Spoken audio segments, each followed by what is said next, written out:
obat yang Allah tanamkan ke mereka ini. Tadi kalau kita cerita tentang usus yang bocor tadi itu yang bahasa kerennya leaky gut, itu obatnya apa? Makan kurma. Coba rutinkan makan kurma 7 butir satu hari, bijinya Anda sangrai, kemudian dihancurkan, bikin kopi. Bermanfaat karena biji kurma juga mengandung antioksidan. Anda makan alpukat, dikerok alpukatnya, kasih kurma, kasih madu, bijinya diparut, seduh pakai air panas, jadi teh antioksidan. Sesimpel itu coba. Nasinya diubah. Bagaimana cara makan yang baik? Cara makan yang baik. Baik, saya ceritakan begini. Anda mungkin gini, kalau Anda lihat jeruk nipis atau mangga masih mengkel, jeruk nipis atau mangga masih mengkel, kira-kira kalau kita merhatiin itu lama-lama ngecas nggak? Nah itu ngecasnya itu tuh keluar enzim sebenarnya. Maka itu sebab dalam Al-Quran Allah mengatakan makan buah itu sebelum makan beratnya, karena kita butuh enzim untuk ngolah makanan tadi gitu loh. Maka kalau mau makan buah dulu, kalau nggak makan minum. Itu sebabnya dalam kondisi perut kosong, karena tiap hari kita puasa loh, tiap hari itu kita puasa. Kapan mulainya? Waktu tidur, ya kan? Ba'da Isya kita tidur. Kalau Nabi kan kebiasaan Nabi Ba'da Isya beliau tidur, terus bangun nanti malam mandi kalau tempat mandi, terus paginya nanti bangun, kita sholat subuh segala macam. Nah pagi itu kan judulnya puasa. Puasa tuh kalau Nabi berbukanya pakai apa? Kurma. Setiap hari itu coba rutinkan makan kurma 7 butir. Usus kita itu perlahan-lahan akan ditambal kalau bahasa saya itu sama kurma tadi. Ya, kalau usus sudah benar, maka mensnya akan baik, spermanya akan baik, ovum akan baik, tulang pelan-pelan akan baik. Karena 80% imunitas kita itu dibikinnya di usus. Ya, maka tiap hari kita puasa. Maka pagi-pagi itu saran saya, jangan banyak makan makanan yang miskin enzim. Jangan banyak makanan yang tinggi gula. Jangan makan makanan yang ada minyaknya. Jangan makan makanan yang ada mengandung tepung pagi-pagi. Siap? Insya Allah berat. Katanya mau hidup sehat. Jadi bagi-bagi makannya apa? Kalau ada kurma, kalau nggak ada kurma ya makan buah. Ya, Anda makan buah, makan kurma, kemudian ambil jahe, ya, jahenya Anda geprek, kasih air panas, minum. 1-2 sendok makan madu sama 1 sendok makan zaitun cukup sampai siang. Percaya saya. Nah, pagi-pagi makan nasi goreng, aduh jangan deh. Makan nasi goreng tuh malam-malam saat tidur.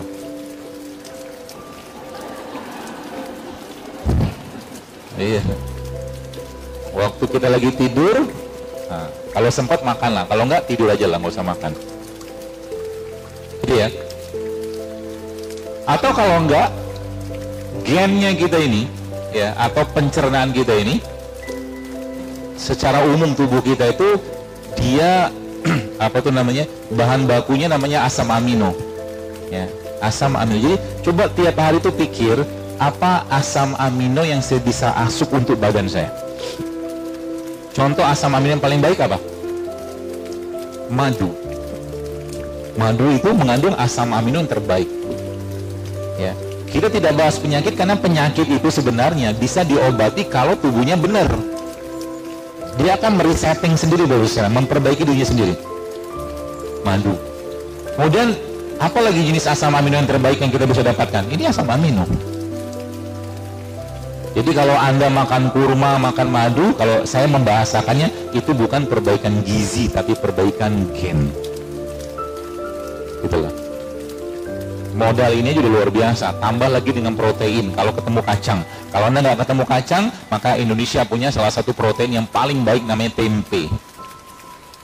Pagi-pagi ambil 2-3 potong tempe kecil, Anda campurin ke dalam madu, cemplungin, makan. Jadilah tempe ketemu madu. Rasanya enak. Belum pernah nyobain kan? Cobain. Tempenya digoreng nggak? Oh enggak dong. Lihat tempe itu udah matang belum?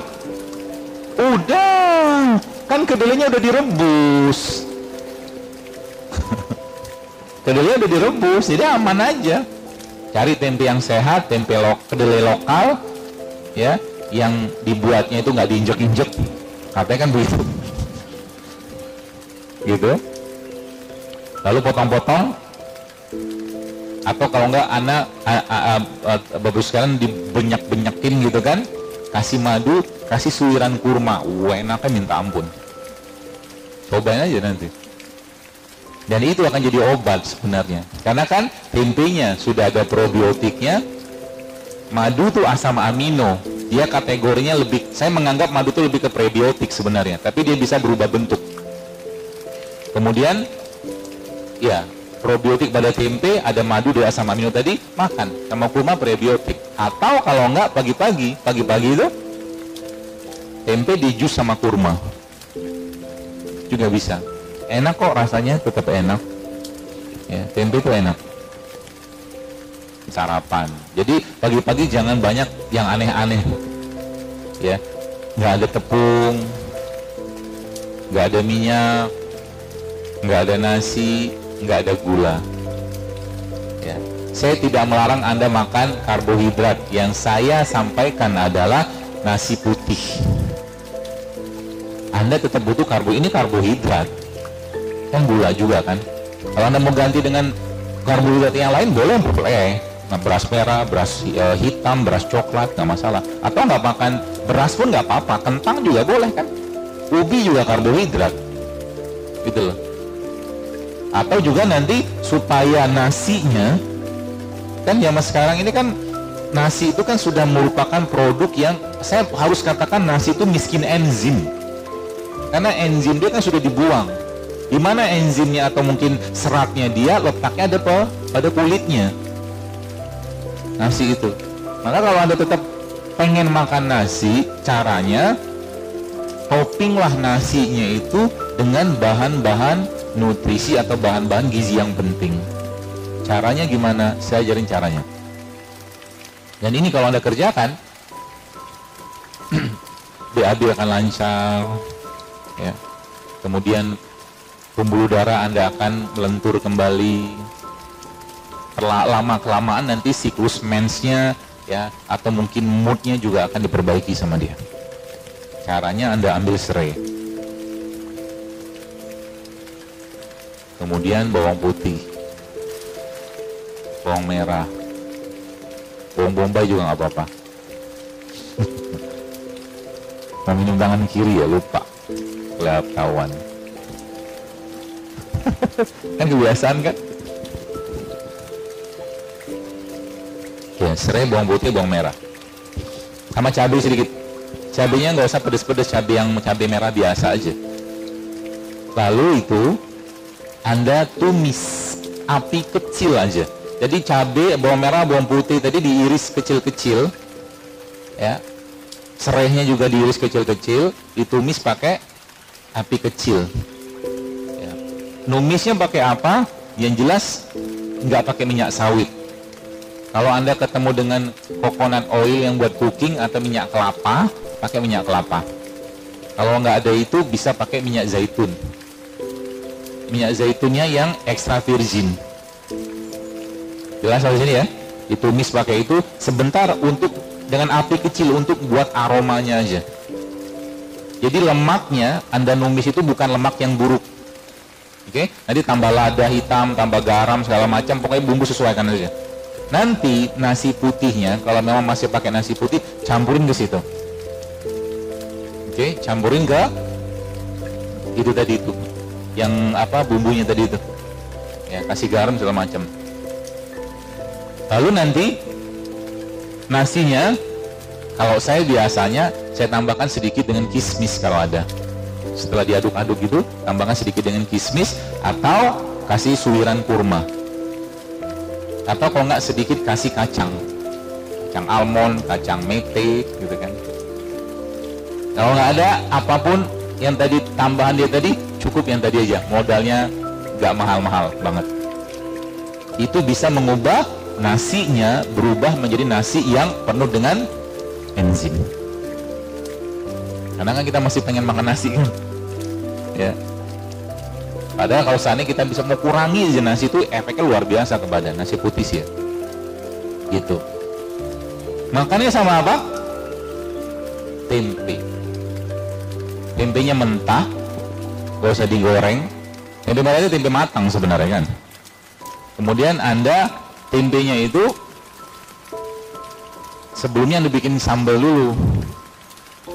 Sambalnya isinya bawang putih, cabai, sama kurma. Apa tadi? Bawang putih, cabai rawit, sama kurma. Kasih garam sedikit, ulek. Mau kasih tomat nggak apa-apa. Itu akan jadi sambal enzim kalau bahasa saya. Ya. Nanti tempenya udah kebayangkan tempenya kan? Nah, tempenya itu Anda penyetin ke sambal tadi. Lalu udah mulai ngeces.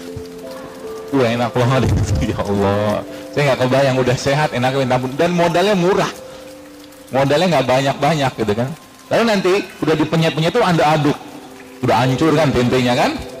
Lalu dia kan ada pedesnya, ada ketemu manisnya, karena kurma tadi. Yang kalau nggak suka pedes-pedes banget, nggak usah pedes-pedes. Tempe yang Anda penyet-penyet tadi, itu Anda campurkan ke nasi tadi. Diaduk. Di situ nanti akan ada rasa, pedesnya ada, manisnya ada probiotik, ada prebiotik, ada enzim, ada mineral, komplit semua di situ. Dan nggak ada minyak kan? Bagus lagi kalau seandainya nasinya Anda pakai beras coklat. Kalau ada brown rice, itu lebih bagus lagi. Kalau nggak ada ya beras merah nggak apa-apa. Kalau ada lagi beras hitam lebih bagus. Karena beras hitam itu beras yang paling tinggi antioksidannya. Zaman dulu katanya saya baca di kisah-kisah kuno gitu, itu beras hitam itu yang makan tuh raja-raja. Ya. Kalau dari semua beras tadi tuh saya yang paling suka beras coklat. Ya. Atau kalau kita beras putih biasa ya, yang pecah kulit, digilingnya nggak terlalu banyak. Cuma masalah zaman sekarang beras putih atau nasi, ya beras lah secara umum, sebagian besar kan sudah disemprot. Saya ada bikin tulisan tentang ekoenzim di Telegram. Ya, itu bisa kita bikin enzim untuk membersihkan pestisida pada buah-buahan dan sayuran. Sudah ada yang lihat? Sudah yang baca? Kok belum? Di Telegram berarti, karena tulisannya panjang. Ya, Telegramnya itu Telegram official JSR apa nggak salah namanya. Itu saya jelaskan cara bikin ekoenzim. Modalnya apa? Modalnya kulit buah. Nanti ekoenzimnya itu dalam bentuk cair, setelah Anda saring segala macam, itu diproses jelas banget di situ. Nanti tinggal baca aja. Nanti si eko itu Anda bisa pakai untuk campuran apa? Campuran pel, campuran sabun cuci, campuran untuk membersihkan pestisida dari buah-buahan dari pestisida, itu juga bisa pakai ekoenzim namanya. Modalnya apa? Kulit buah-buahan. Bisa daripada beli cuka apel. Gitu loh. Murah meriah. Ya. Makanan kayak tadi Ibu sekalian, ya, akan membuat tubuh kita berlimpah apa? Vitamin, berlimpah enzim, berlimpah mineral. Tinggal Anda adjust, nanti maunya apa, mau memperbaiki apa. Kalau Anda sedikit, katakanlah pengen agak sedikit ada pedas dan anget, tambahin jahe sedikit, bisa. Jahe dalam bentuk apa? Jahe dalam bentuk serutan. Nanti serutan jahe itu Anda peres, ambil ampasnya, masukin sini, nanti nasi jadi anget. Sifatnya nasi itu jadi anget. Udah, murah juga sebenarnya. Apalagi nanti habis dari situ nih, yang bapak-bapak nih, dengan kondisi banyak-banyak makan tepung zaman sekarang, mulai sekarang, saran saya, salah satu saran saya untuk memboost up testosteron pada laki-laki itu, ada 2 tumbuhan yang Anda makan. Atau mungkin ada dua ciptaan Allah untuk yang Anda makan. Yang pertama habatus sauda, yang kedua kunyit. Itu dibikin. Ya, ibu-ibu bikinnya bapaknya habatus sauda sama kunyit. Kunyit di slice, dipotong-potong gitu, kasih air panas, buka kapsul habatus sauda, masukin ke situ, kasih madu. Itu insya Allah akan memboost up testosteronnya, membuat testosteronnya membaik kembali lah. Ditambah lagi dengan apa? Ditambah lagi dengan puasa. Bagusnya, yang pernah saya baca, ada seorang profesor mengatakan kalau laki-laki itu mau memboost up itu maksudnya menaikkan kadar testosteronnya, puasanya 24 jam. Puasa 24 jam ini maksudnya apa? Makan. Kita puasa sunnah biasa aja. Oke? Tapi dia nggak makan, yang dia minum aja. Air putih, teh hijau, kopi pahit. Nggak ada masuk kalori di situ. Maka nanti lemaknya di badan dia akan dibongkar oleh tubuh dan muncullah hormon-hormon yang kategori hormon anabolik. Anabolik hormon itu hormon yang membangun, termasuk nanti dia akan memboost up testosteron juga. Jadi laki-laki itu obat kuatnya adalah hidup sehat. Obat kuatnya tanda kutip ya. Kemarin saya ngisi di daerah Penggilingan, itu salah satu panitia itu cerita ke saya, dokter, benar sih kata dokter, dia bilang, kenapa setelah saya kurangi ini, makan ini, saya stop, ternyata Masya Allah tiap hari bergairahnya luar biasa, kata beliau. Tiap hari loh. Sampai katanya isinya kelabakan melayani dia. Ibu-ibu, ya, kalau Anda mau bisa melayani suami dengan baik, salah satu caranya adalah khitan wanita. Itu cara untuk membuat Anda selalu merasa seperti gadis nanti.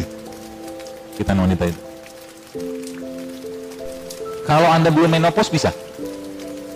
Kalau sudah menopause, nasib. Bahkan saya ketemu dengan seorang ibu-ibu, subhanallah, ibu ini sudah menopause, tapi dia cerita ke saya kita karena udah deket gitu kan. Dia cerita ke saya, kemampuan dia dalam melayani suami masih seperti gadis. Luar biasa kan? Ya nggak kayak orang zaman sekarang, karena kebanyakan tepung, kebanyakan gula, kebanyakan lemak. Yang laki-laki ketika melayani istrinya baru sebentar mulai, udah bang. Gitu, nggak boleh gitu. Karena itu bagian dari sedekah.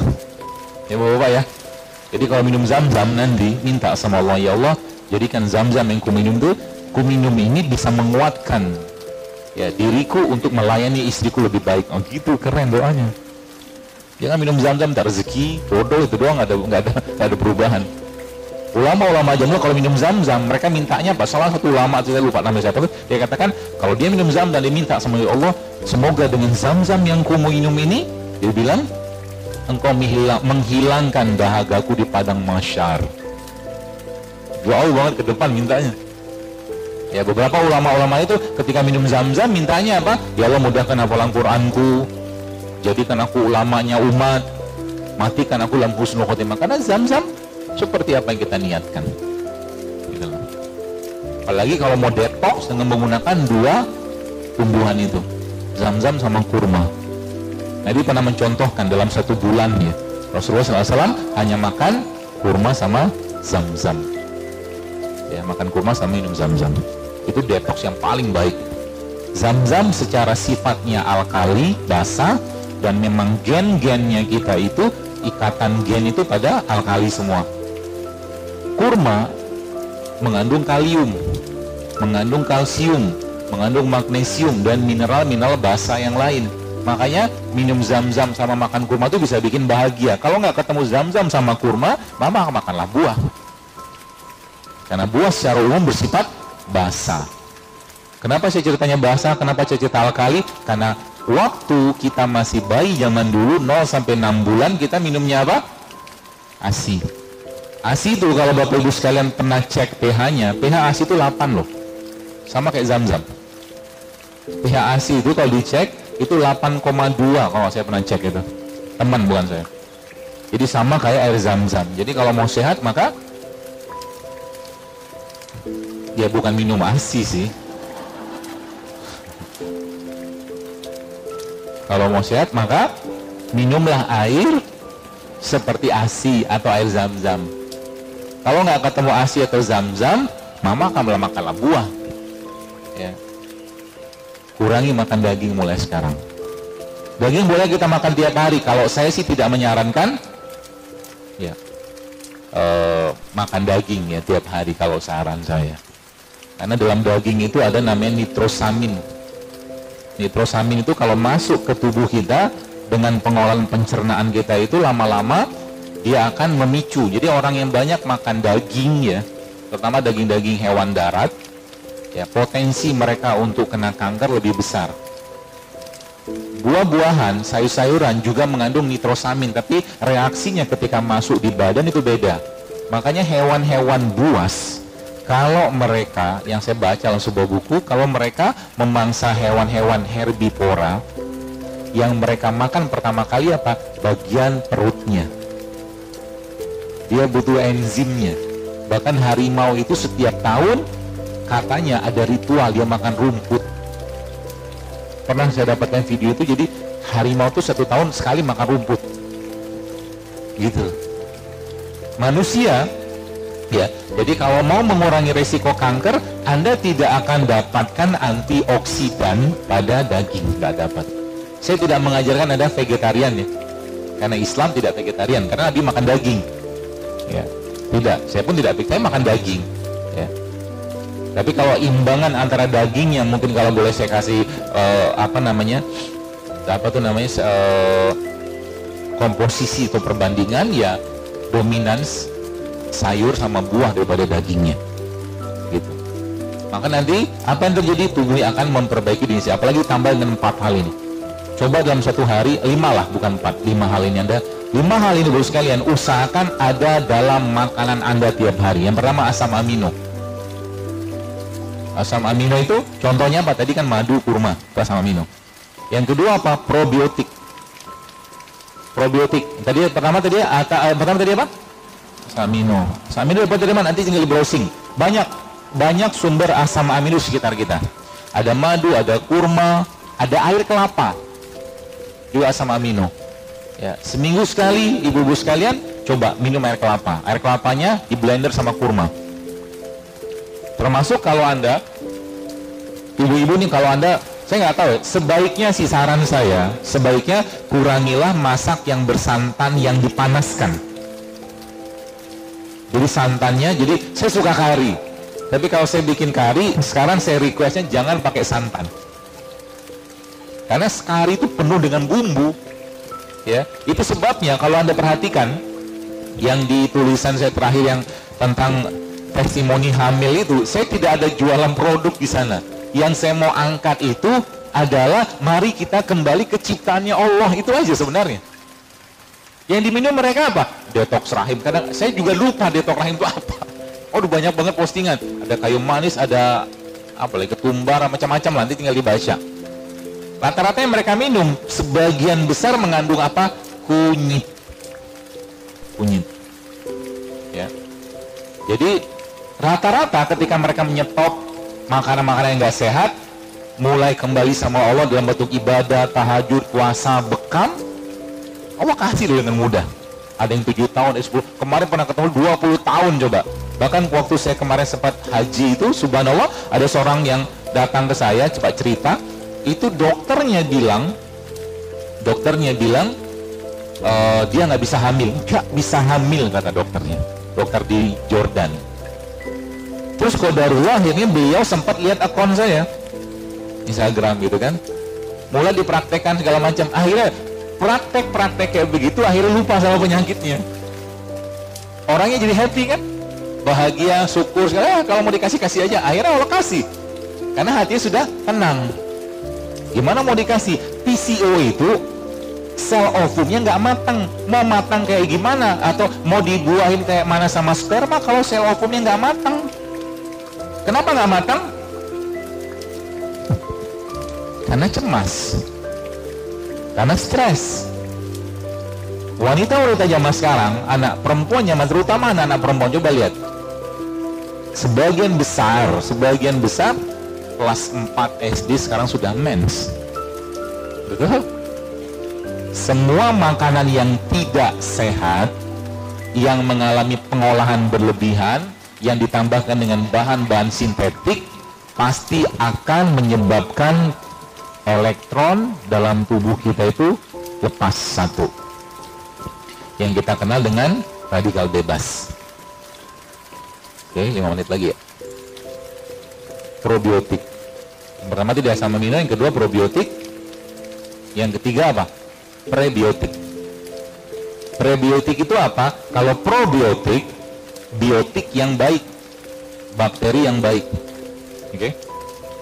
Contohnya tadi kayak tempe, kimchi, asinan, kan probiotik tuh. Atau miso mungkin kalau orang Korea atau Jepang. Prebiotik contohnya apa ya? Sayuran, buah-buahan. Jadi kalau teman-teman Anda bikin tempe tadi itu, maka coba bikin juga sayur, supaya bakterinya yang ada pada probiotik tadi bisa tumbuh. Ceritanya begitu. Jadi bakterinya tadi bisa berkembang biak lagi dengan makanan. Makanan dia siapa? Prebiotik. Termasuk madu itu juga prebiotik. Itu yang ketiga. Yang keempat apa? Yang keempat, rempah.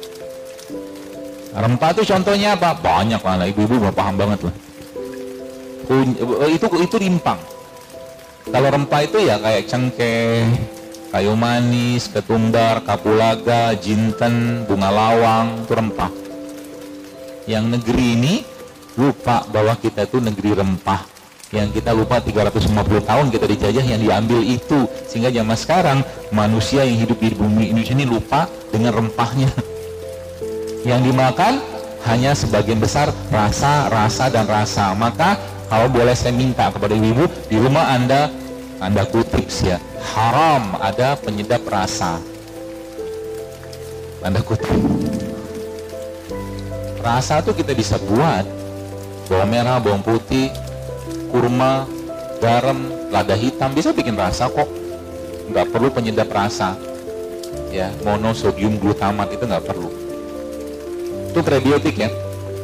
Jadi kalau sekarang pola-pola kayak ini sekarang Anda mulai praktekkan, ditambah dengan tadi, terakhir tadi kita bahas, ditambah tadi dengan apa tadi? Dengan polanya. Kalau bahasa saya itu aplikasi tanda kutip Islamnya, ya itu dengan apa? Sholat malam, sholat duha, sholat tahajud tadi, atau mungkin puasa. Besar kemungkinan kita akan sehat. Besar kemungkinan. Nanti mensnya lama-lama akan diperbaiki. Coba lihat, saya kemarin tuh sempat takjub baca komen-komen di akun saya itu. Subhanallah, ada yang cerita kalau nyeri, kalau menstruasi itu datang kayak orang apa, dia menjerit-jerit saking sakitnya luar biasa. Ternyata ketika tepungnya dikurangi, dia makan kunyit, dia minum serai, dia minum jeruk nipis, selesai. Sesimpel itu coba. Karena nggak mungkin Allah tinggalkan kita ya, untuk menyembahnya di muka bumi ini kalau Allah tidak menyiapkan sarana prasarananya gitu loh. Jadi Indonesia ini kalau boleh saya katakan ya kita harus jujur akui, kita apa ya, manusia yang kurang bersyukur dengan rempah dan rimpang yang Allah ciptakan untuk negeri ini. Saya bisa bayangkan kalau seandainya rakyat Indonesia tiap hari makan rempah, tiap hari makan rimpang, nggak banyak makan yang nggak sehatnya, Indonesia harusnya jadi negara yang bebas kanker harusnya.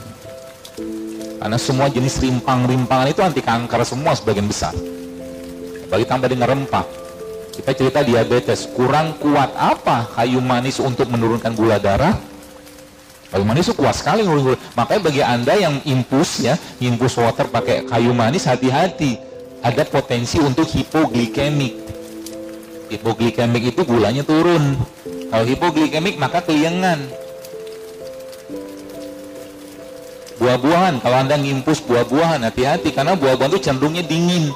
Nanti kalau cenderungnya dingin, kebanyakan dingin, nggak dapat panasnya, maka tubuh akan dingin, akhirnya apa? Tensinya turun. Tensi turun, keliengan juga. Maka sering saya sampaikan, lebih baik diselang-seling.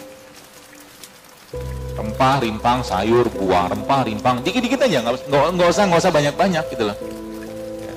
Boleh Anda seduh atau boleh Anda infus kayak begitu.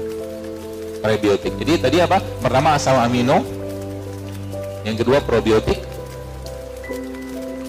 prebiotik, rempah, terakhir rimpang. Rimpang itu apa? Rimpang itu tumbuhan yang batangnya ada di tanah.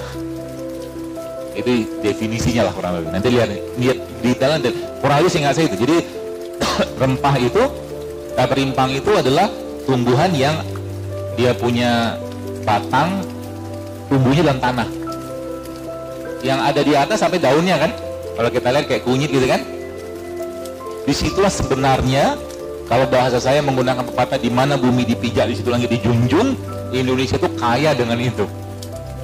Apalagi kalau Anda dapatkan rimpang-rimpang yang tumbuhnya di bawah kaki-kaki gunung aktif. Itu kandungan gizinya itu jauh luar biasa, Bro sekalian. Ya. Banyak kan, contohnya apa? Ya kunyit, ya jahe, ya lengkuas, ya kencur, ya temulawak, banyak banget. Ya, itulah obatnya kita. Makanya orang tua kita zaman dulu yang minum begituan awet, anaknya banyak, gampang melahirkan, gitu loh. Pagi-pagi mereka makan ubi rebus, singkong, kayak orang-orang Jawa Barat, orang Bogor ya lah, yang zaman dulu ya. Jahe, ya dia minum jahe, wedang, gitu-gitulah yang sederhana, gitu loh. Gak banyak minyak, gak banyak lemak, dari minyak-minyakan tadi gak banyak gula. Tehnya tawar, minumannya pagi-pagi, makanan pagi-pagi, makan makanan yang tanpa minyak, rebus-rebusan gitu. Terbukti kan, anaknya banyak, gampang lahiran, gak ada cerita episode menstruasi jerit-jerit karena kesakitan. Mana ada ceritanya ibu kita zaman dulu, karena makanannya sehat, jadi makan gitu-gitu terus gitu kan. Jadi gak ada ceritanya, ya. Nggak ada ceritanya. Jadi kalau Anda tanya sama saya, kunyit itu aman nggak? Kalau Anda tanya sama saya itu, ya tolong lihat. Dari zaman dulu Indonesia kenal dengan jamu, adakah orang keracunan kunyit? Itu. Terus Anda lihat lagi, banyak nggak zaman sekarang orang keracunan atau alergi antibiotik? Pertanyaannya, yang menciptakan kunyit siapa? Yang menciptakan, yang membuat antibiotik siapa? Manusia. Orang zaman sekarang mempertanyakan ciptaannya Allah. Ini masalah. Tapi dia gak tanya betapa banyak kasus-kasus sekarang. Anda bisa dapatkan datanya kok, autoimun, dipicu oleh obat-obatan. Saya bukan anti obat. Pakailah kalau memang mendesak dan perlu. Tapi kalau tidak, kembalilah apa-apa yang Allah ciptakan, gitu loh. Karena kita makhluk ciptaannya Allah, kita bukan makhluk bikinan pabrik. Kalau Anda lagi batuk pilek, nggak perlu dekongestan, nggak perlu pseudoephedrine, jahe, kunyit, katakanlah mungkin bunga lawang, itu banyak sekali Bapak Ibu sekalian manfaatnya. Cengkeh, ya banyak sekali. Bahkan saya pernah bikin lagi flu gitu kan. Ambil teh tubruk biasa gitu, kalau pengen minum teh, masukin kapulaga, masukin bunga lawang, masukin cengkeh, masukin serai, minum, dekongestan juga. Gitu loh. Ribet mungkin bagi sebagian orang, tapi orang kalau sudah merasakan seninya, lebih baik kayak begituan daripada minum pseudoephedrine yang jantungnya berdebar.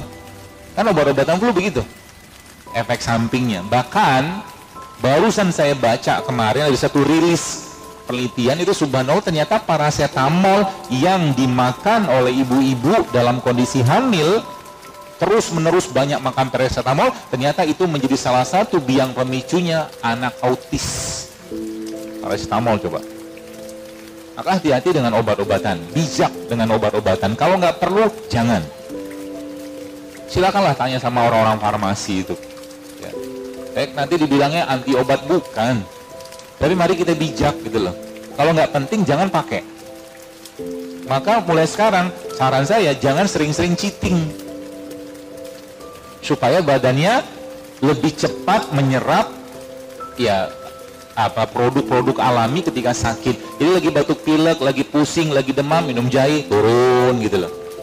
Nggak lama dibandingkan dengan orang yang memang hari-harinya nggak sehat badannya dengan makan-makan yang tidak sehat. Ada satu resep sebenarnya kalau Bapak Ibu mau buat. Saya kemarin sempat mencoba diskusi dengan teman, sepertinya ini akan menjadi salah satu resep ultimate-nya rimpang. Isinya jahe, kunyit. Jadi jahenya satu bagian, kunyitnya setengah bagian, lengkuasnya sepertiga bagian, dikit aja nggak usah banyak-banyak, serehnya seperempat atau seperlima bagian. Kebayang? Kalau saya mengatakan satu bagian, kalau jahenya 10 gram, maka kunyitnya 5 gram. Itu bahasanya. Jahenya satu bagian, kunyitnya setengah bagian, lengkuasnya sepertiga bagian, serehnya seperempat atau seperlima, dikit aja. Kasih air panas biasa sampai dia keluar aromanya, nggak perlu mendidih. Lalu disaring, tunggu agak hangat, lalu Anda peras jeruk nipis ke situ. Setelah diperas jeruk nipis itu, Anda blender mereka tadi sama kurma, di blender. Ya. Ini kemarin sempat saya pikir-pikir ini kayak gitu kan, ala-ala saya aja, tanda kutip tuh kayak stem cell gitu loh. Dia bisa memperbaiki sel kita. Ya, karena ada asam aminonya komplit, ada jahenya, ada lengkuasnya, ada serai, ada komplit semua di situ. Bisa dibikin. Kalau Anda mau jual tuh bagus tuh, yang buat jualan. Dikasih kurma ya. Ampasnya buat dibalurin ke badan. Di blender. Ya. Jadi dia kayak serbuk gitu, nanti dibalurin yang psoriasis, yang biduran, yang botak. Seperti itu. Yang ubanan seperti itu. Ya, buat ngalusin kulit banyak banget rimpang manfaatnya.